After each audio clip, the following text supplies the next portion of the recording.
Rosario Castellanos Figueroa nació el 25 de mayo de 1925 en la Ciudad de México.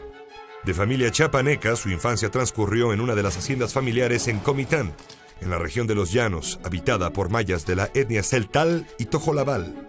Esta circunstancia, al mismo tiempo cercana y privilegiada respecto de los indígenas, le permitió percatarse desde muy pequeña de las grandes injusticias que criollos, mestizos y ladinos cometían contra ellos. En muchos sentidos, parecía que nada había cambiado, y si había cambiado era para empeorar, en la condición de los indígenas de Chiapas desde tiempos coloniales. El alma de los indios, escribió Rosario, subsistía tercamente apegada al terror. Asimismo, su juventud en Chiapas le mostró en carne propia la opresión de las mujeres en una sociedad tradicional y marcadamente machista. Años más tarde, convertida ya en escritora, dedicaría gran parte de su obra a exponer esta doble discriminación. En 1941, Rosario regresó a la capital del país, pero los años en Chiapas la habían marcado para siempre.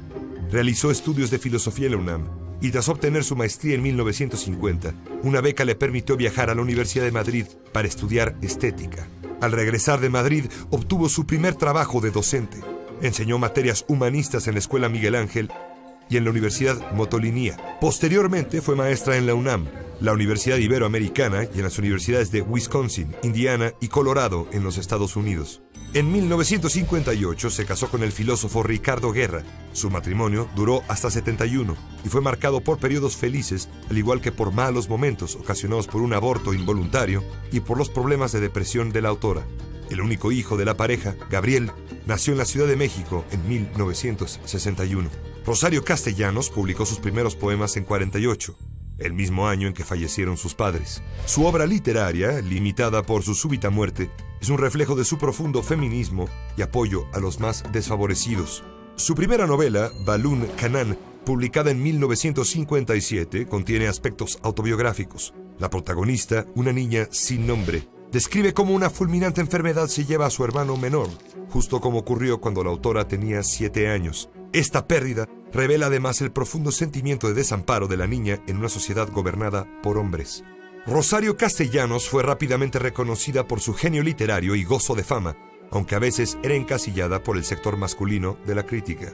Su primer reconocimiento, el Premio Chiapas, lo recibió justamente en 1958 gracias a Balún Canán, la segunda de sus grandes obras, la colección de cuentos titulada Ciudad Real, publicada en 1960, tiene por escenario la ciudad de San Cristóbal de las Casas, que, cercada por un férreo anillo de comunidades indígenas sordamente enemigas, como la describe ella misma, mantuvo con ellas una relación presidida por la injusticia.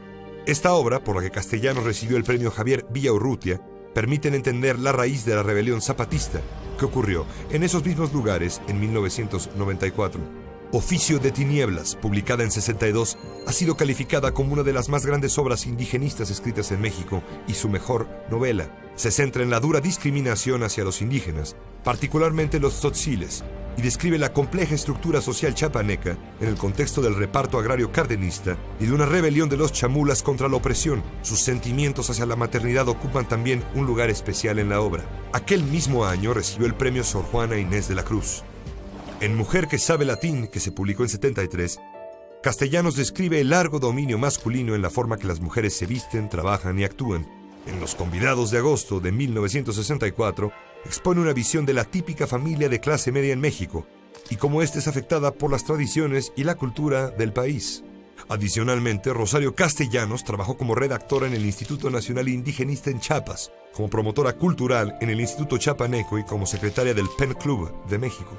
En 71, el entonces presidente Luis Echeverría la nombró embajadora ante Israel. Allí fue catedrática en la Universidad Hebrea de Jerusalén y destacó por su gran labor en el servicio diplomático. Por desgracia, murió electrocutada en su casa en Tel Aviv el 7 de agosto de 74. Sus restos descansan en la Rotonda de las Personas Ilustres, en el Panteón Civil de Dolores, en la Ciudad de México.